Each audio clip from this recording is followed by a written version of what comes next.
Good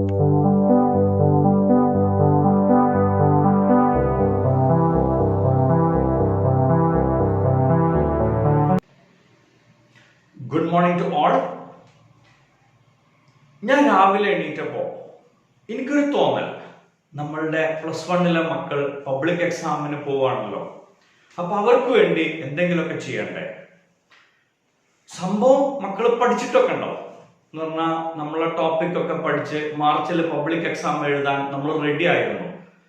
അപ്പോഴല്ലേ corona വന്നേ. ഈ കൊറോണ വന്നപ്പോ നമ്മളെ പഠനത്തിലും ജീവിത രീതി പോലെ കുറച്ചൊരു താളപ്പഴകൾ ഉണ്ടായിട്ടുണ്ടാവും. നമ്മൾ ആ ഫുൾ സിംഗിലുള്ള പഠനം ചിലപ്പോ ഇപ്പോ ഉണ്ടായിട്ടുണ്ടാവില്ല. മാത്രമല്ല, എന്നാണ് പരീക്ഷ നടക്കുക നമുക്ക് ഉറപ്പില്ലാത്തതുകൊണ്ട് നാളെ ഉണ്ടെങ്കിലല്ലേ നമ്മൾ ഇന്ന് വായിക്കാൻ തുടങ്ങുള്ളൂ. അപ്പൊ ചിലപ്പോ പരീക്ഷയ്ക്ക് വേണ്ട പ്രിപ്പറേഷൻ, പരീക്ഷ ഉണ്ട് എന്ന് ഗവൺമെന്റ് അനൗൺസ് ചെയ്തപ്പോഴായിരിക്കും നമ്മളൊന്ന് പൊടി തട്ടിയെടുത്തിട്ടുണ്ടാവുക. അപ്പൊ ആലോചിക്കുമ്പോഴാണ് മനസ്സിലാവുക, അയ്യോ ഇനിയിപ്പോ എന്താ കാട്ടുക, എവിടെ എത്തിയിട്ടില്ല. പിന്നെ നമ്മൾ എന്ത് ചെയ്യും? പ്ലാനിങ്ങിലൂടെ വീണ്ടും വീണ്ടും കാര്യങ്ങൾ നടത്താൻ ശ്രമിക്കും. പ്ലാനിങ് മാത്രം ഉണ്ടാവും, വർക്ക് ഉണ്ടാവില്ല. എല്ലാ ദിവസവും പ്ലാൻ ചെയ്യും. ഞാനിന്ന് ഇത്ര സമയം പഠിക്കും, ഞാനിന്ന് ഇത്ര സമയം പഠിക്കും. അപ്പോ പ്ലാനിങ് കൊണ്ട് കാര്യമില്ല.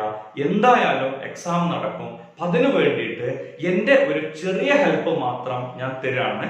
ഒരു ഫാസ്റ്റ് റിവിഷൻ പ്രോഗ്രാം അടുത്ത കുറച്ച് വീഡിയോകളിൽ +1 ടോട്ടൽ ഏരിയയുടെ ഒരു ഫാസ്റ്റ് റിവിഷൻ നടത്താനാണ് ഞാൻ ഉദ്ദേശിക്കുന്നത്. അപ്പോ ഏത് രീതിയിൽ, ഏത് ഓർഡറിൽ നമ്മൾ മുന്നോട്ട് പോകണം ഒരു സംശയമില്ല. ഫസ്റ്റ് മുതൽ ലാസ്റ്റ് വരെ നമുക്ക് പോവാം. ഇടയ്ക്ക് അവിടുന്നും ഇവിടുന്നും കുറെ എടുക്കുമ്പോൾ അതിനൊരു ഇറഗുലാരിറ്റി ഉണ്ടാവും. അപ്പൊ ഒരു പെർഫെക്ഷൻ ഉണ്ടാവില്ല. അതുകൊണ്ട് നമുക്ക് ഒന്നിൽ നിന്ന് ലാസ്റ്റ് വരെ പോവാം. നമുക്കറിയാം, നമ്മളെ first chapter units and measurement ആണ്. യൂണിറ്റ്സ് ആൻഡ് മെഷർമെന്റ് എന്നുള്ള ചാപ്റ്ററിൽ ഏറ്റവും ഇമ്പോർട്ടന്റ് ആയിട്ടുള്ള ഏതൊക്കെ ഏരിയകൾ ഉണ്ടാവാം? ഒന്ന് യൂണിറ്റ് ആണ്, അല്ലെ? യൂണിറ്റില് ഏതൊക്കെ രീതിയിൽ ക്വസ്റ്റ്യൻ വരാം? ഒന്ന്, ഏതെങ്കിലും ക്വാണ്ടിറ്റിയുടെ യൂണിറ്റ് ചോദിക്കാം. നമ്മളെ ബേസിക്സ് വന്ന വീഡിയോയിൽ ഞാൻ പറഞ്ഞിട്ടുണ്ട്, 10 യൂണിറ്റും 10 ഡയമെൻഷനും ഉണ്ടെങ്കിൽ ഏത് ക്വാണ്ടിറ്റി ചോദിച്ചാലും നമുക്ക് അതിന്റെ യൂണിറ്റ് കാണാം, അതിന്റെ ഡയമെൻഷൻ കാണാം. ഇനി ലോഗരിതം ടേബിൾ നമ്മൾ കൊണ്ടുപോകണമെങ്കിൽ ക്ലാസ് ടേബിളിന്റെ ഉള്ളിൽ ഒരു പേജിൽ നമുക്ക് ആവശ്യമുള്ള എല്ലാ യൂണിറ്റുകളും ഡയമെൻഷനും കൊടുത്തിട്ടുണ്ട്. സോ യൂണിറ്റ്സ് ഓർ ഡയമെൻഷന്റെ ക്വസ്റ്റ്യൻ വരികയാണെങ്കിൽ ലോഗരിതം ടേബിളിനെ ആലോചിക്കാം, നല്ല ശ്രദ്ധാപൂർവ്വം തുറക്കുക, അതില് പേജ് നോക്കുക, പേജ് നോക്കിയതിനു ശേഷം അത് നോക്കി കൃത്യമായിട്ട് എഴുതുക. അതിനു വേണ്ടി നമ്മൾ വല്ലാണ്ട് എന്ത് ചെയ്യണ്ട, സ്ട്രെയിൻ എടുക്കണ്ട. എല്ലാ ക്വാണ്ടിറ്റീസും ആ 10 യൂണിറ്റ് ആൻഡ് ഡയമെൻഷൻ വെച്ചാൽ നമുക്ക് കിട്ടും. സ്വയം ചെയ്യാം. ഈ സ്വയം ചെയ്യാൻ മടിയുള്ള ആളുകൾ ഉണ്ടാവാം. ഈ മടിയുള്ള ആളുകൾക്ക് വേണ്ടിയിട്ടാണ് ലോഗരിതം ടേബിളിൽ അത് പ്രിന്റ് ചെയ്ത് വെച്ചിട്ടുണ്ട് എന്ന് ഞാൻ പറഞ്ഞു. ഇനി യൂണിറ്റിൽ നമ്മൾ പ്രതീക്ഷിക്കണ ക്വസ്റ്റ്യൻസ് എന്തൊക്കെയാണ്? ആദ്യത്തെ ക്വാണ്ടിറ്റി ഇതാണ്, കിലോ വാട്ട് അവറിന്റെ യൂണിറ്റ്. ഒരുപാട് പ്രാവശ്യം +1 പബ്ലിക് എക്സാമിന് കുട്ടികൾ പറ്റിക്കപ്പെട്ട ക്വസ്റ്റ്യൻ ആണ് കിലോ വാട്ട് അവർ. നമുക്കറിയാം, വാട്ട് എന്ന് പറഞ്ഞാൽ പവറിന്റെ യൂണിറ്റ് ആണ്. അപ്പൊ കിലോ വാട്ട് അവർ എന്തിന്റെ യൂണിറ്റ് ആവും? പെട്ടെന്ന് ഉത്തരം കിട്ടുക പവറിന്റെ യൂണിറ്റ് ആണെന്നാണ്. അത് പവറിന്റെ യൂണിറ്റ് അല്ല, പവർ ഇൻടു ടൈം എന്ന് പറഞ്ഞ എനർജിയുടെ അല്ലെങ്കിൽ വർക്കിന്റെ യൂണിറ്റ് ആണ്. ഇതേപോലെ രണ്ടാമത്തെ ടോപ്പിക് ആണ് ലൈറ്റ് ഇയർ. ലൈറ്റ് ഇയർ, പ്രകാശം ഒരു വർഷം സഞ്ചരിക്കണ ദൂരത്തിനാണ് നമ്മൾ ലൈറ്റ് ഇയർ എന്ന് വിളിക്കണേ. അതുകൊണ്ട് തന്നെ ലൈറ്റ് ഇയർ എന്തിന്റെ യൂണിറ്റ് ആണെന്ന് ചോദിച്ചാൽ ഡിസ്റ്റൻസിന്റെ യൂണിറ്റ് ആണ്. ഡിസ്റ്റൻസിന്റെ യൂണിറ്റ് ആണ് ലൈറ്റ് ഇയർ. ഓക്കെ, ഇനി മൂന്നാമത്തെ ക്വാണ്ടിറ്റി പാർസെക്. പാർസെക് എന്ന് പറഞ്ഞാൽ പാരലാക്റ്റിക് സെക്കൻഡ് ആണ്, 3.2 ലൈറ്റ് ഇയേഴ്സ്. സ്വാഭാവികമായിട്ടും ഇതും ഡിസ്റ്റൻസിന്റെ യൂണിറ്റ് ആണ്. അപ്പോ 1 light year equal to dash എന്നാണ് ക്വസ്റ്റ്യൻ വന്നതെങ്കിലോ, അയ്യോ ഞാനത് ബൈഹാർട്ട് ചെയ്തിട്ടില്ല, അങ്ങനെ ചിന്തിക്കണ്ട. പ്രകാശം ഒരു വർഷം സഞ്ചരിക്കണ ദൂരം, അതാണ് ലൈറ്റ് ഇയർ. ഒരു സെക്കൻഡിൽ 3 × 10⁸ മീറ്റർ പെർ സെക്കൻഡ്. ഒരു സെക്കൻഡ് കിട്ടിയിട്ട് എന്താ കാര്യം? പിന്നെ മിനിറ്റിലേക്ക് മാറ്റിക്കൂടെ? 60 കൊണ്ട് മൾട്ടിപ്ലൈ ചെയ്യാം. അവറിലേക്ക് മാറ്റാൻ വീണ്ടും 60 കൊണ്ട് മൾട്ടിപ്ലൈ ചെയ്യാം. ദിവസത്തിലേക്ക് മാറ്റാൻ 24 കൊണ്ട് മൾട്ടിപ്ലൈ ചെയ്യുക, വർഷത്തിലേക്ക് മാറ്റാൻ 365 കൊണ്ട് മൾട്ടിപ്ലൈ ചെയ്യുക. So 3 into 10 raised to 8 into 60 into 60 into 24 into 365. നമ്മളെ കയ്യിൽ കാൽക്കുലേറ്റർ ഉണ്ടാവും, അവിടെ ഇരുന്ന് പ്രസ് ചെയ്യുക, ആൻസർ കാണുക, തെറ്റിക്കാതെ എഴുതുക. സോ ലൈറ്റ് ഇയർ എത്രയെന്ന് ചോദിച്ചാൽ നമ്മൾ അതും പഠിച്ചുകൊണ്ട് പോകേണ്ട ആവശ്യമില്ല, എക്സാം ഹാളിൽ ഇരുന്ന് കൊണ്ട് ലൈറ്റ് ഇയർ പ്രൊഡ്യൂസ് ചെയ്യുക, അതാണ് ഏറ്റവും എളുപ്പമുള്ള വഴി. ഓക്കെ, ഇനി യൂണിറ്റിൽ പിന്നെ കണ്ടുവരുന്ന ക്വസ്റ്റ്യൻ ആണ് ഒരേ യൂണിറ്റ് ഉള്ള ക്വാണ്ടിറ്റികൾ. നമുക്കറിയാം വർക്ക് ആൻഡ് എനർജി, വർക്കും എനർജിയും ഒരേ യൂണിറ്റ് ആണ്, ഒരേ ഡയമെൻഷൻ ആണ്. അതേപോലെ തന്നെ വർക്ക് ആൻഡ് ടോർക്ക്, വർക്കും ടോർക്കും ഒരേ യൂണിറ്റ് ആണ്, ഒരേ ഡയമെൻഷൻ ആണ്. ഓക്കെ, വർക്കും ടോർക്കും ഒരേ യൂണിറ്റ് ആണ്, ഒരേ ഡയമെൻഷൻ ആണ്. അതേപോലെ ലോസ് ഓഫ് മോഷനിൽ ഏതോ ക്വാണ്ടിറ്റി ഉണ്ടായിരുന്നല്ലോ, ഇമ്പൾസും change in momentum, impulse and change in momentum, ഇമ്പൾസും ചേഞ്ച് ഇൻ മൊമെന്റോ രണ്ടിനും ഒരേ യൂണിറ്റ് ആണ്, ഒരേ ഡയമെൻഷൻ ആണ്. ഓക്കെ, റൊട്ടേഷണൽ മോഷനിൽ ഏതോ ക്വാണ്ടിറ്റി ഉണ്ടായിരുന്നല്ലോ, ആംഗുലർ മൊമെന്റോ പ്ലാങ്ക്സ് കോൺസ്റ്റന്റോ രണ്ടിനും ഒരേ യൂണിറ്റ് ആണ്, ഒരേ ഡയമെൻഷൻ ആണ്. ഓക്കെ, പിന്നെ നമുക്കറിയാം സ്ട്രെസ്സും പ്രഷറും, സ്ട്രെസ് പ്രഷർ ഇത് ഒരേ യൂണിറ്റ് ആണ്, ഒരേ ഡയമെൻഷൻ ആണ്. സ്ട്രെസ്സിനും പ്രഷറിനും ഒരേ യൂണിറ്റ് ആണ്, ഒരേ ഡയമെൻഷൻ ആണ്. ഓക്കെ, സോ ഈ രീതിയിലുള്ള ക്വസ്റ്റ്യൻസ് ആണ് അതിൽ നിന്ന് നമ്മൾ നോർമലി പ്രതീക്ഷിക്കേണ്ടത്. യൂണിറ്റ്സ് കഴിഞ്ഞാൽ പിന്നെ ആ ചാപ്റ്ററിൽ ഇമ്പോർട്ടന്റ് ആയിട്ടുള്ള ക്വാണ്ടിറ്റി നമുക്കറിയാം ഡയമെൻഷൻ ആണ്. സോ ഡയമെൻഷൻ എന്നുള്ള രീതിയിൽ എന്തൊക്കെ ക്വസ്റ്റ്യൻ നമ്മൾ പബ്ലിക് എക്സാമിന് പ്രതീക്ഷിക്കണം? ഒന്നാമത്തെ വളരെ പ്ലെയിൻ ആയിട്ടുള്ള ഒരു ക്വസ്റ്റ്യൻ ആണ് ഏതെങ്കിലും ഒരു ക്വാണ്ടിറ്റിയുടെ ഡയമെൻഷൻ. അത് ഈ വർഷത്തെ മുഴുവൻ ടോപ്പിക് പഠിച്ചാൽ തന്നെ നമുക്ക് കിട്ടും. ഓരോ ചാപ്റ്റർ ബൈ ചാപ്റ്റർ ആയിട്ട് പോകുമ്പോൾ അതിലെല്ലാ ക്വാണ്ടിറ്റിയുടെയും ഡയമെൻഷൻ വരും, യൂണിറ്റ് വരും. അപ്പൊ ആ രണ്ടെണ്ണത്തിനെ പറ്റി നമ്മൾ വല്ലാതെ പേടിക്കേണ്ട ആവശ്യമില്ല, അത് തന്നെ നമുക്ക് വന്നോളും. പിന്നെ എന്തൊക്കെ ക്വസ്റ്റ്യൻ ആ ഡയമെൻഷൻ നമ്മൾ പ്രതീക്ഷിക്കുക? No doubt applications of dimensions. എന്തൊക്കെയാണ് ഡയമെൻഷന്റെ അപ്ലിക്കേഷൻ? അതിൽ ഏറ്റവും ഇമ്പോർട്ടന്റ് ആയിട്ടുള്ള നമുക്കറിയാം പ്രിൻസിപ്പിൾ ഓഫ് ഹോമോജിനിറ്റി. ഇത് മാത്രമായിട്ട് ക്വസ്റ്റ്യൻ വന്നിട്ടുണ്ട്. ഓക്കെ, പ്രിൻസിപ്പിൾ ഓഫ് ഹോമോജിനിറ്റി ഈ പറഞ്ഞ ക്വസ്റ്റ്യൻ. ഓക്കെ, ഹോമോജിനിറ്റി പ്രിൻസിപ്പിളിൽ എന്തൊക്കെയായിരിക്കും ക്വസ്റ്റ്യൻ വരാം? ഏറ്റവും സിമ്പിൾ ആയിട്ട് മുൻ എക്സാമിന് വന്ന ഒരു ക്വസ്റ്റ്യൻ തന്നെ നമുക്ക് സെലക്ട് ചെയ്യാം. x equal to a plus B T plus C T square. അതിന്റെ മുന്നൊരു ഡൗട്ട്, എന്താ ഈ ഹോമോജിനിറ്റി പ്രിൻസിപ്പിൾ എന്ന് പറയുന്നത്? വളരെ ഈസിയാണ്.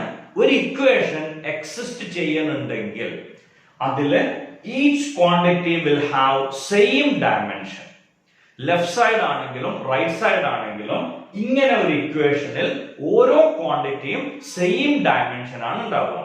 എക്സിന്റെ ഡയമെൻഷൻ ആണ് എക്ക് വരിക, അതന്നെയാണ് ബി ടിക്ക് വരിക, അതന്നെയാണ് സി ടി സ്ക്വയറിന് വരിക. ഓക്കെ, സോ ഇതില് എക്സ് എന്നുള്ളതിന്റെ ഡയമെൻഷൻ ക്വസ്റ്റ്യനിൽ തന്നിട്ടുണ്ട്. It is nothing but L. Length ആണ് എക്സ്, നമ്മുടെ ഭാഷയിൽ പറഞ്ഞാൽ ഡിസ്പ്ലേസ്മെന്റ് ആണ്. ഓക്കെ, സോ ഇതിന്റെ ഡയമെൻഷൻ എൽ ആണെങ്കിൽ ക്വസ്റ്റ്യൻ ഇതാണ്, what's the dimension of A, what's the dimension of B and what's the dimension of C? ഇതാണ് question. Very simple. Homogeneity principle പ്രകാരം each quantity will have same unit and same dimension. Okay, same unit എന്ന് പറഞ്ഞേക്കാൾ same dimension, കാരണം നമ്മൾ ഡയമെൻഷന്റെ application ആണ് പറയുന്നത്. Okay, so അപ്പൊ A എന്നുള്ളതിന്റെ dimension എന്തായിരിക്കും? No doubt at all L. കാരണം ഇതിന്റെ ഡയമെൻഷൻ എൽ ആണെങ്കിൽ ഇതിന്റെ ഡയമെൻഷനും എൽ എന്നായിരിക്കണം. ഓക്കെ, ഇനി ബിന്റെ ഡയമെൻഷൻ എങ്ങനെ കിട്ടുക? ബി ടി എന്നുള്ളതിന്റെ ഡയമെൻഷൻ എൽ ആണ്. അപ്പൊ ബി എന്നുള്ളതിന്റെ ഡയമെൻഷൻ എൽ ബൈ ടി. ടൈമിന്റെ ഡയമെൻഷൻ നമുക്കറിയാലോ, ക്യാപിറ്റൽ ടി ആണ്. സോ ബി എന്നുള്ളതിന്റെ ഡയമെൻഷൻ വരാം L T raise to -1. Okay, ഇനി സിന്റെ ഡയമെൻഷൻ എങ്ങനെ കിട്ടുക? സി ടി സ്ക്വയറിന്റെ ഡയമെൻഷനും എൽ ആണ്. അപ്പൊ സിന്റെ ഡയമെൻഷൻ വരാം എൽ ബൈ ടി സ്ക്വയർ എന്ന് പറഞ്ഞാൽ L T raise to -2. Clear ആയിട്ടുണ്ടാവും പ്രതീക്ഷിക്കണം. ഹോമോജിനിറ്റിയും ക്ലിയർ ആവും, അതേപോലെ ഈ ക്വസ്റ്റ്യനും ക്ലിയർ ആയിട്ടുണ്ടാവും. ഓക്കെ, ഇനി രണ്ടാമതൊരു ക്വസ്റ്റ്യൻ മുൻ എക്സാമിന് ചോദിച്ചതിനെ ബേസ് ചെയ്തിട്ട് പറയുകയാണെങ്കിൽ m equal to m0 by root of 1 minus V square.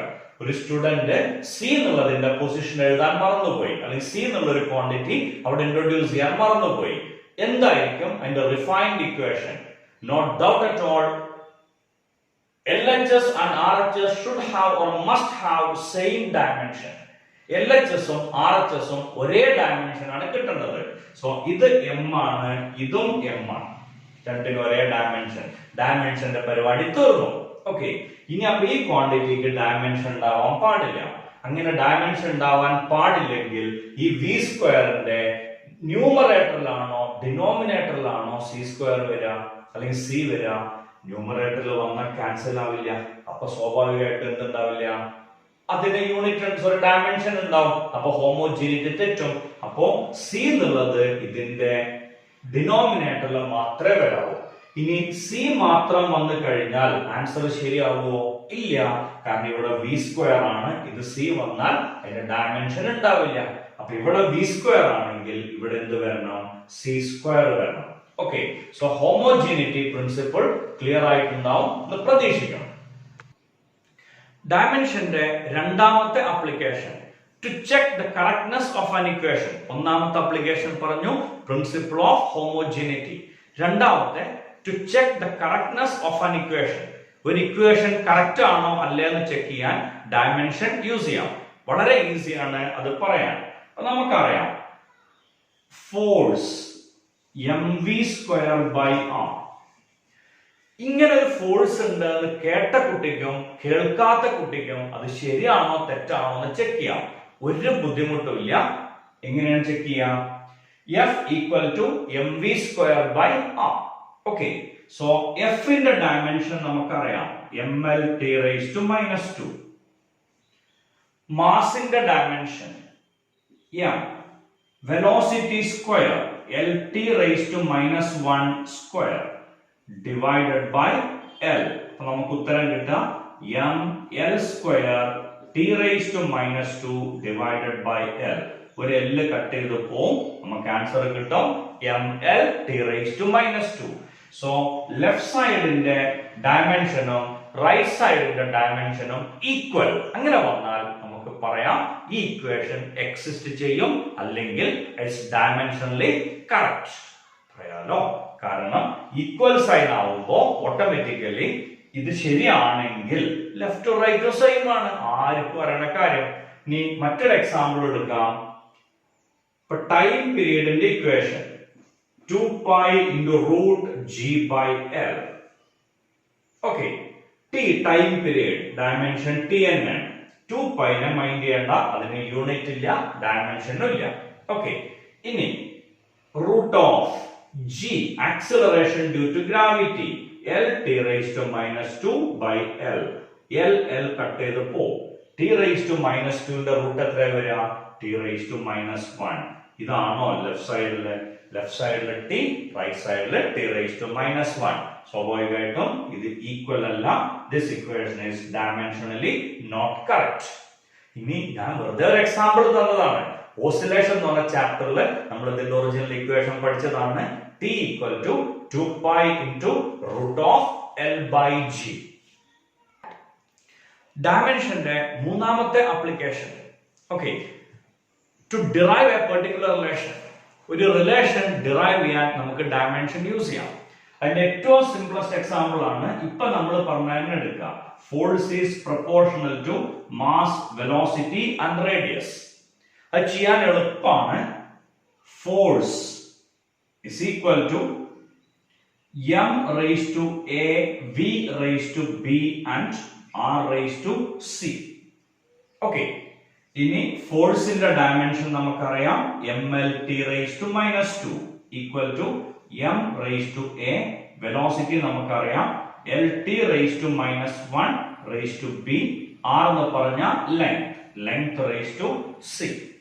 ഒരിക്കൽ കൂടെ എഴുതാം, mlt raised to minus 2 equal to m raised to a, l raised to b, t raised to minus b and L raised to C. Okay, ഇതിന്റെ power L raised to B T raised to minus B എന്ന് എഴുതി. ഇനി m ന്റെ പവറുകൾ equate ചെയ്യുകയാണെങ്കിൽ നമുക്ക് കിട്ടുക m raised to 1 L raised to 1 എന്നല്ലേ, a equal to 1. അതേപോലെ t ന്റെ പവറുകൾ നമ്മൾ ഇക്വേറ്റ് ചെയ്യുകയാണെങ്കിൽ ഇവിടെ -2 വരുന്നുണ്ട്, ഇവിടെ -b വരുന്നുണ്ട്. -b equal to -2 or b equal to 2. ഇനി ലെങ്ത്തിന്റെ പവറുകളാണ് നമ്മൾ ഇക്വേറ്റ് ചെയ്യണമെങ്കിൽ b plus c equal to 1.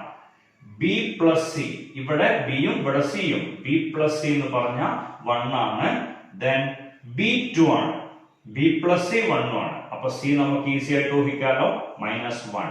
ഈ വാല്യൂസ് നമ്മൾ ഇവിടെ സബ്സ്റ്റിറ്റ്യൂട്ട് ചെയ്യുകയാണെങ്കിൽ f is equal to m raised to 1 v raised to 2 r raised to -1 എന്ന് പറഞ്ഞ mv square by r.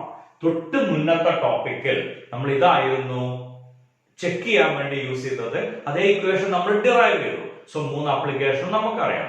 ഇനി ഡയമെൻഷന്റെ ലിമിറ്റേഷൻസ് എന്തൊക്കെയാണ്? ഒരു ഇക്വേഷനിൽ നമ്പറുകൾ വന്നാൽ ഡയമെൻഷനോട് ഒന്നും ചെയ്യാൻ പറ്റില്ല. If the equation containing number or dimensionless constant or trigonometric constant we cannot use dimension. Okay, sine theta cos theta എന്ന് വന്ന ഡയമെൻഷൻ ഒന്നും ചെയ്യാൻ പറ്റില്ല, അതൊക്കെ നമ്പറുകളാണ്. ഇനി എക്സ്പോണൻഷ്യലോ ലോഗരിതമിക് ക്വാണ്ടിറ്റീസ് വന്നാൽ we can't use dimension. If the equation containing logarithmic or exponential terms, we cannot use dimension. If the equation containing large number of terms, then we cannot use dimension. Okay, dimension വെച്ചിട്ട് നമുക്ക് അതിൽ ഒന്നും ചെയ്യാൻ പറ്റില്ല. ഡയമെൻഷന്റെ ലിമിറ്റേഷൻസും clear ആയിട്ടുണ്ടാവുമല്ലോ. നമ്മളുടെ അടുത്ത important ആയിട്ടുള്ള topic ആണ് എറേഴ്സ്. ഓക്കെ, ഡയമെൻഷൻ കഴിഞ്ഞ പിന്നെ ആ ചാപ്റ്ററിൽ ഏറ്റവും ഇമ്പോർട്ടന്റ് ആയിട്ടുള്ള എക്സാം പോയിന്റ് ഓഫ് വ്യൂ ഏറ്റവും ഇമ്പോർട്ടന്റ് ആയിട്ടുള്ള ടോപ്പിക് ആണ് എറേഴ്സ്. എറർ എന്ന് പറഞ്ഞാൽ എന്താ നമുക്കറിയാം, തെറ്റ്, deviation from the original value. Measured value original value തമ്മിലുള്ള ഡിഫറൻസ്, അതിനെ നമ്മൾ എന്ത് വിളിക്കുക, എറർ എന്ന് വിളിക്കുക. ഏറ്റവും സിമ്പിൾ ആയിട്ട് പറഞ്ഞാൽ നമുക്കൊരു കാൽക്കുലേഷൻ A1, ഓക്കെ, 2.34 സെന്റിമീറ്റർ. രണ്ടാമത്തെ റീഡിംഗ് 2.36 സെന്റിമീറ്റർ. ഓക്കെ, ഇനി മൂന്നാമത്തെ വാല്യൂ 2.37 സെന്റിമീറ്റർ. ഇതിന്റെ ഒറിജിനൽ വാല്യൂ 2.35 ആണെന്ന് വിചാരിച്ചോളൂ. ഒന്നാമത്തെ എറർ കണക്കൂട്ടാലോ, ഡെൽറ്റ A1. ഇതിന്റെ ഡിഫറൻസ് എടുക്കാം. ഓക്കെ, അപ്പൊ നമുക്ക് ആൻസർ കിട്ടും 0.01 സെന്റിമീറ്റർ. ഓക്കെ, ഇനി രണ്ടാമത്തെ വാല്യൂ നമുക്കറിയാം, ഇതിന്റെ ഡിഫറൻസ് അത് എത്ര തന്നെയാണ്, 0.01 സെന്റിമീറ്റർ. മൂന്നാമത്തെ value delta A3 0.02 centimetre. Okay, അപ്പൊ ഒരു സംശയം വരില്ലേ, ഇതില് പ്ലസും മൈനസും ഒക്കെ ഉണ്ടാവാം. നമ്മൾ എടുക്കുക അബ്സല്യൂട്ട് എറർ എന്ന് പറഞ്ഞ എററിന്റെ വാല്യൂ മാത്രമാണ് നമ്മൾ സെലക്ട് ചെയ്യുക. ഓക്കെ, ഇതിന്റെ മീൻ വാല്യൂ കാണാം, അതിനെയാണ് നമ്മൾ മീൻ അബ്സല്യൂട്ട് എറർ എന്ന് വിളിക്കുന്നത്. അതെങ്ങനെയാ ഇതിന്റെ മീൻ വാല്യൂ കാണുക? അത് കാണാൻ എനിക്കറിയാലോ എന്നല്ലേ മനസ്സിൽ ഓട്ടോമാറ്റിക്കലി വരിക. ഈ 3 സംഖ്യകൾ കൂട്ടുക, അതിനെ 3 കൊണ്ട് ഹരിക്കുക, അപ്പൊ നമുക്ക് മീൻ അബ്സല്യൂട്ട് എറർ കിട്ടും. ഇനി റിലേറ്റീവ് എറർ കാണണം. ഇതിന്റെ മീൻ വാല്യൂ കണ്ടാൽ 1 1 2 2 2 4 4/3 ആയിരിക്കും ആൻസർ കിട്ടുക. ഓക്കെ, ഇനി ഇതിന്റെ മീൻ വാല്യൂ കണ്ടു കഴിഞ്ഞാൽ അതിനെ നമുക്ക് മോഡ് ഡെൽറ്റ എന്ന് എഴുതാം ബൈ ഒറിജിനൽ. ഇതിനെ വിളിക്കുന്ന പേരാണ് റിലേറ്റീവ് എറർ. ഇതിന്റെ മീൻ വാല്യൂ കാണാം, അതേ ഡിവൈഡ് ബൈ ഒറിജിനൽ 2.35. ഇനി ഈ സംഖ്യനെ 100 കൊണ്ട് മൾട്ടിപ്ലൈ ചെയ്യാം. ഈ എററിനെ നമ്മൾ വിളിക്കുന്ന പേരാണ് percentage error. Okay, percentage error എന്നാണ് ഇതിനെ നമ്മൾ വിളിക്കുക. സോ നമുക്ക് കിട്ടിയ വാല്യൂ ഒറിജിനൽ ആയിട്ടുള്ള ഡിഫറൻസ് കാണുക, ആ ഓരോന്നിനെയും നമ്മൾ വിളിക്കുക അബ്സല്യൂട്ട് എറർ എന്നാണ്. അതിന്റെ പോസിറ്റീവ് മാത്രം. അതിന്റെ മീൻ വാല്യൂ കാണുമ്പോൾ മീൻ അബ്സല്യൂട്ട് എറർ വരും. then mean absolute error by original value relative error, അതിനെ 100 കൊണ്ട് ഗുണിക്കുമ്പോൾ percentage error. ഓക്കെ, ഇനി ഈ എറർ കാണുമ്പോൾ നമുക്ക് രണ്ട് ക്വാണ്ടിറ്റികൾ ആഡ് ചെയ്യാനോ സബ്സ്ട്രാക്ട് ചെയ്യാനാണ് തന്നതെങ്കിൽ അതിന്റെ എറർ എന്ന് പറഞ്ഞാൽ ജസ്റ്റ് ആഡ് ചെയ്യാനാണ് ചെയ്യാം, എററുകളും ആഡ് ചെയ്യാം. എന്റെ ഐഡിയ സിമ്പിൾ ആണ്. ലെങ്ത് അളക്കുമ്പോൾ ഒരിക്കൽ തെറ്റി, ബ്രെഡ്ത്ത് അളക്കുമ്പോഴും തെറ്റി. സോ ടോട്ടൽ തെറ്റ് എത്രയാണെന്ന് ചോദിച്ചാൽ ലെങ്ത്തിന്റെ തെറ്റ് പ്ലസ് ബ്രെഡ്ത്തിന്റെ തെറ്റ് അത് ആഡ് ചെയ്യാണല്ലോ ചെയ്യാം എന്ന് പറഞ്ഞാൽ നമുക്ക് L1 equal to L plus L plus delta L എന്നുള്ള വാല്യൂ അല്ലെങ്കിൽ ഡെൽറ്റ എ എന്നുള്ളതാണ്. L പ്ലസ് അല്ലെങ്കിൽ എ പ്ലസ് ഡെൽറ്റ എ എന്നുള്ളതാണ് നമ്മൾ ആദ്യത്തെ ലെങ്ത് എടുക്കുന്നത്. then L2 equal to B plus delta B. അങ്ങനെയാണെങ്കിൽ നമുക്ക് വേണ്ട quantity Z equal to L1 plus L2 ആണെന്ന് വിചാരിച്ചോളൂ. then Z എത്രയെന്ന് ചോദിച്ചാൽ എ പ്ലസ് ബി, അതാണ് original, plus or minus delta A plus delta B. അതിന് വേണമെങ്കിൽ നമുക്കൊരു എക്സാമ്പിൾ എടുക്കാം. ലെങ്ത് എന്നുള്ളത് ആദ്യത്തെ ലെങ്ത് വന്നത് 12 പ്ലസ് 0.3 ആണ് L1. L2 എന്ന് പറഞ്ഞാൽ 6 പ്ലസ് 0.1 ആണ്. അങ്ങനെയാണെങ്കിൽ Z എത്രയെന്ന് ചോദിച്ചാൽ വളരെ സിമ്പിൾ ആണ്. Z പറയാൻ 12ഉം 6ഉം 18 plus or minus 0.4, 18 plus or minus 0.4 എന്നുള്ളതാണ്. ഓക്കെ, സോ ഇവിടെ ടോട്ടൽ സംഖ്യ ആഡ് ചെയ്യുക, അതേപോലെ എററുകളും ആഡ് ചെയ്യുക. അപ്പൊ നമുക്ക് എന്ത് കിട്ടും? അതിന്റെ ടോട്ടൽ ആൻസർ കിട്ടും. എററിന്റെ അഡീഷന്റെ കേസ് ക്ലിയർ ആയിട്ടുണ്ടാവുമല്ലോ. ഓക്കെ, നേരത്തെ എഴുതിയ പ്രോബ്ലത്തിൽ മൂന്നാമത്തെ റീഡിംഗ് ഞാൻ എടുത്തത് A3 എന്നാണ്. ഞാൻ അറിയാതെ അവിടെ എഴുതിയത് A2 എന്നാണ്. അത് നിങ്ങൾ കറക്റ്റ് ചെയ്യണം എന്ന് അഭ്യർത്ഥിക്കണം. ഓക്കെ, രണ്ട് ക്വാണ്ടിറ്റികൾ മൾട്ടിപ്ലൈ ചെയ്യാണ് വരുന്നതെങ്കിൽ അപ്പോ എററിൽ എന്താണ് സംഭവിക്കാൻ നോക്കാം. ഇപ്പോ Z equal to X into Y ആണ്. ഇങ്ങനെയാണെങ്കിൽ ഇതിന്റെ എറർ കണ്ടുപിടിക്കാനുള്ള മെത്തേഡാണ് delta Z by Z equal to delta X by X plus delta Y by Y. Okay, so delta Z by Z എന്ന് പറഞ്ഞാൽ delta X by X plus delta Y by Y ആണ്. അതിന് നമുക്കൊരു example നോക്കാം. ഒരു സിസ്റ്റത്തിന്റെ അല്ലെങ്കിൽ ഒരു കപ്പാസിറ്ററിന്റെ കപ്പാസിറ്റൻസിന്റെ ഇക്വേഷൻ അല്ലെങ്കിൽ കപ്പാസിറ്റൻസിന്റെ value 2 plus 0.1 microfarad. 2 plus 0.1 microfarad ആണ് ഒരു സിസ്റ്റത്തിന്റെ കപ്പാസിറ്റൻസിന്റെ ഇക്വേഷൻ അല്ലെങ്കിൽ കപ്പാസിറ്ററിന്റെ കപ്പാസിറ്റൻസ്. ഇതിന്റെ പൊട്ടൻഷ്യൽ 20 പ്ലസ് 0.2 വോൾട്ട് ആണ്. What is the charge in the system? ഇങ്ങനെയാണ് ചോദിച്ചത് വിചാരിക്കാം. ഓക്കെ, ഇതെങ്ങനെ കാണുക? ചാർജിന്റെ ഇക്വേഷൻ എനിക്ക് അറിയില്ലല്ലോ. ഇതല്ലേ ആദ്യം ബ്രെയിനിൽ വരിക. ഇക്വേഷൻ ഞാൻ തരാം. Q ഈക്വൽ ടു CV ആണ്.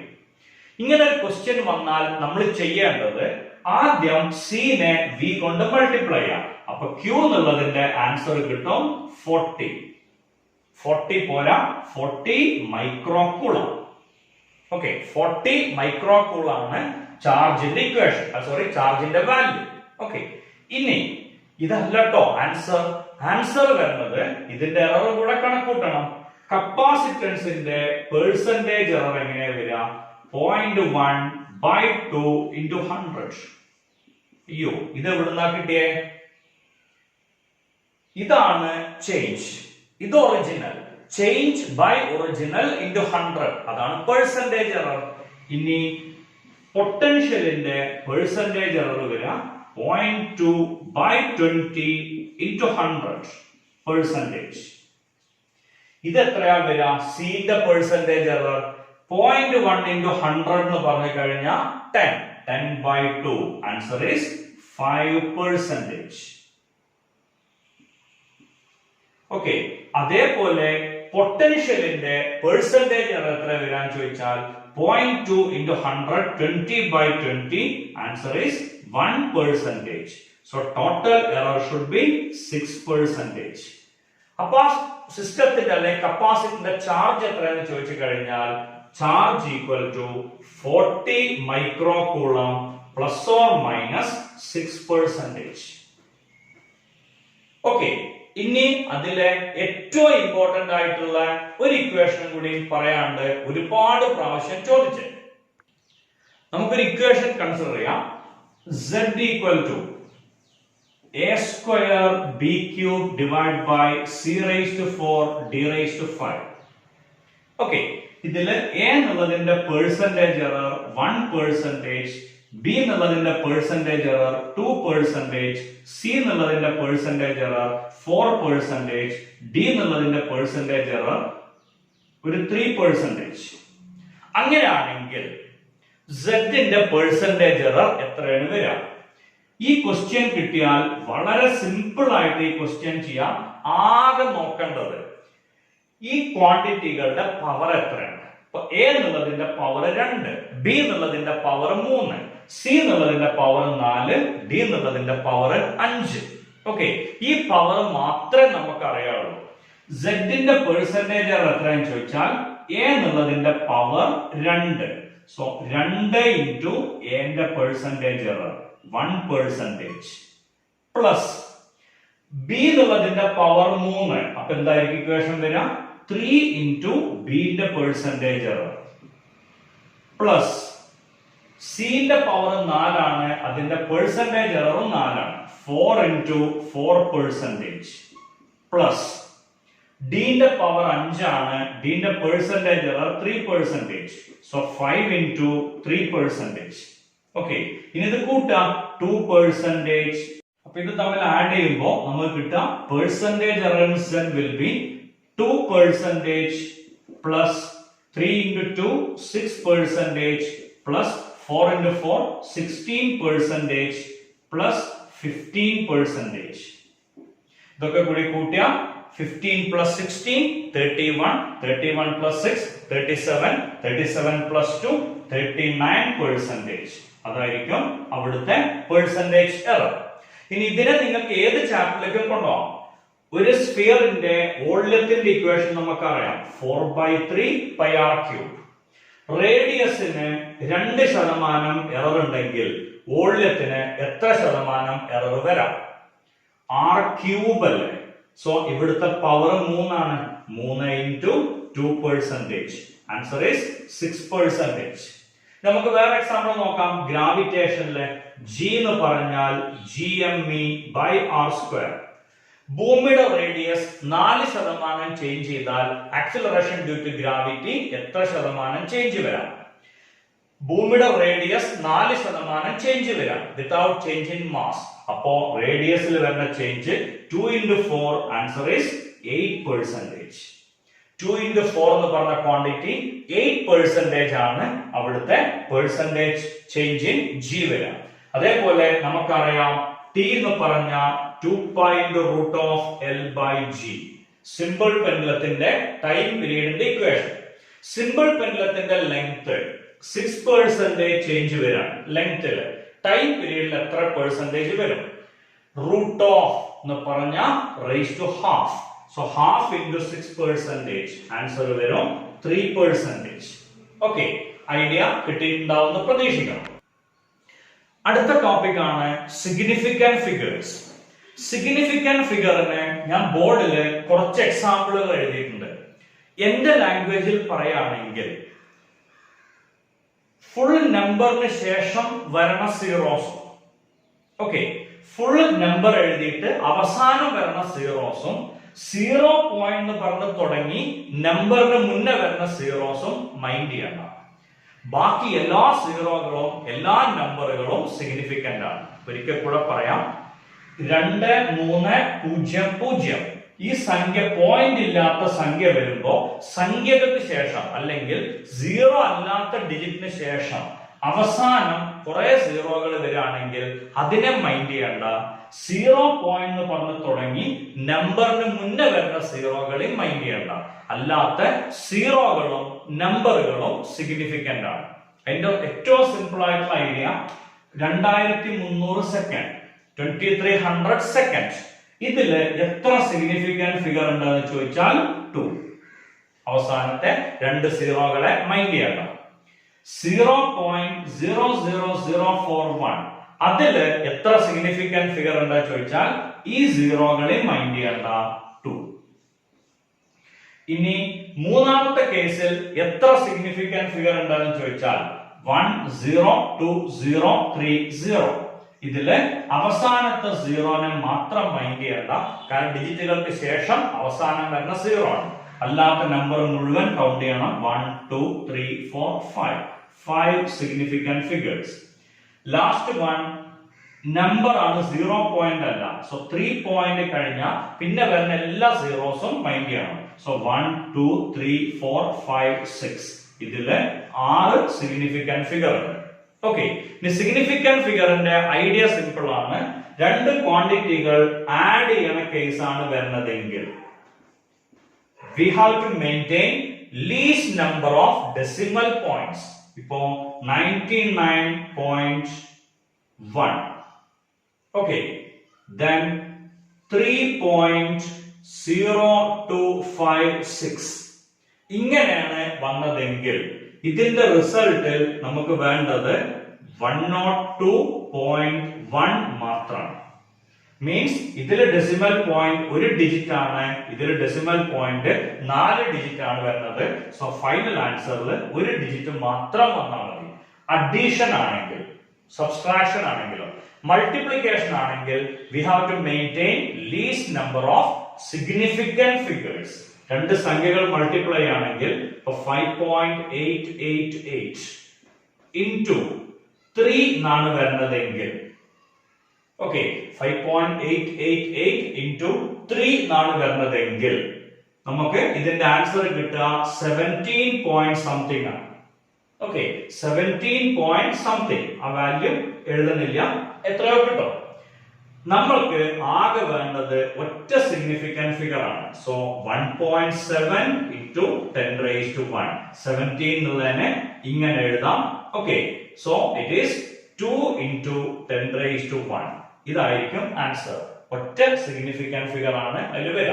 പിന്നെ നമുക്കറിയാം റൗണ്ടിങ് ഓഫ് ആണ് അതിൽ അടുത്ത ടോപ്പിക് ആയിട്ട് വന്നിരുന്നത്.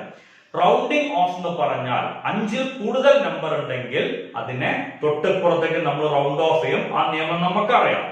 റൗണ്ടിങ് ഓഫില് ഇപ്പോ ഇങ്ങനെയാണ് നമ്പർ വന്നതെങ്കിൽ 5.3 then 2 5 7 5 2 4 ഇങ്ങനെയാണ് വന്നിരുന്നതെങ്കിൽ കുട്ടിക്കാലം മുതൽക്കേ നമുക്ക് അറിയണ കാര്യമാണ് 5ലും വലിയ നമ്പർ വന്നാൽ ഇപ്പുറത്ത് 1 കൂട്ടും, 5ൽ താഴെയാണെങ്കിൽ അതേ സംഖ്യനെ മെയിൻറ്റെയിൻ ചെയ്യും.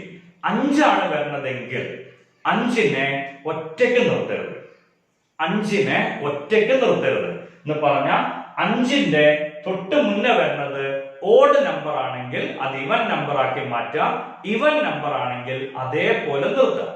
ഓക്കെ, 5ന്റെ തൊട്ട് മുന്നത്തെ നമ്പർ ഓഡ് നമ്പർ ആണെങ്കിൽ ഇൻക്രീസ് ബൈ 1, ഇവൻ നമ്പർ ആണെങ്കിൽ മെയിൻറ്റെയിൻ ആസ് സച്ച്. സോ ഇതുവരെ റൗണ്ട് ചെയ്യാൻ പറഞ്ഞാൽ വേറെ ഒന്നും ചെയ്യണ്ട, ആ 4നെ ഒഴിവാക്കി കളഞ്ഞാൽ മതി. ഇതുവരെ റൗണ്ട് ചെയ്യാൻ പറയുമ്പോൾ 2നെ റിമൂവ് ചെയ്താൽ മതി. ഇവിടെ റൗണ്ട് ചെയ്യാൻ പറയുമ്പോൾ ഇറ്റ്സ് ഓഡ് നമ്പർ, സ്വാഭാവികമായിട്ടും ഇത് ഇവൻ നമ്പർ ആയിട്ട് മാറും. ഇനി ഇവിടേക്ക് റൗണ്ട് ചെയ്യാൻ പറയുമ്പോൾ ഇത് 5നേക്കാൾ വലിയ നമ്പർ ആണ്, സ്വാഭാവികമായിട്ടും ഇതൊന്ന് കൂടും. ഇനി ഇത് 5നേക്കാൾ വലിയ നമ്പർ ആണ് 6 എന്ന് പറഞ്ഞാൽ അപ്പോ ഇത് ഒന്ന് കൂടും. ഇത് 5നേക്കാൾ ചെറുതാണ്, ഇതൊന്ന് കുറയും. റൗണ്ട് ഓഫിന്റെ ടെക്നിക് ക്ലിയർ ആയിട്ടുണ്ടാവുമെന്ന് പ്രതീക്ഷിക്കണം. ഡയമെൻഷന്റെ ഒരു ആപ്ലിക്കേഷൻ ഈ എക്സ്പ്ലനേഷനിൽ ഞാൻ വിട്ടുപോയിട്ടുണ്ട്. അത് നിങ്ങൾക്കറിയാം. To convert from one system into another, ഒരു സിസ്റ്റത്തിൽ നിന്ന് മറ്റൊരു സിസ്റ്റത്തിലേക്ക് കൺവേർട്ട് ചെയ്യാം. അതിന് രണ്ട് എക്സാമ്പിൾ ആണ് സാധാരണ കൊടുക്കാറ്. Newton into dyne. അതിന്റെ വാല്യൂ നമുക്കറിയാം 1 ന്യൂട്ടൺ ഈക്വൽ ടു 10⁵ ഡൈൻ. അതല്ലെങ്കിൽ 1 ജൂൾ ഈക്വൽ ടു 10⁷ എർക്ക്. അതിന് ഒരു എക്സാമ്പിൾ ഞാൻ കാണിക്കാം.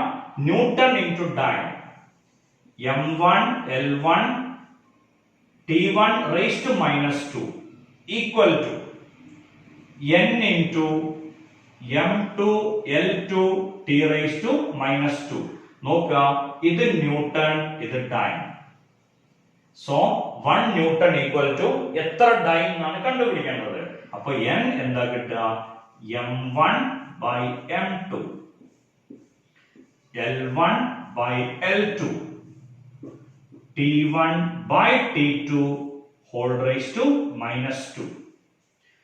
then ഈ സൈഡില് ന്യൂട്ടൺ ആണ് അല്ലെങ്കിൽ SI യൂണിറ്റ് ആണ്, അത് kilogram. Okay, so m1 by ഇതിനെ കിലോഗ്രാമിലേക്ക് മാറ്റുമ്പോ 10⁻³ m1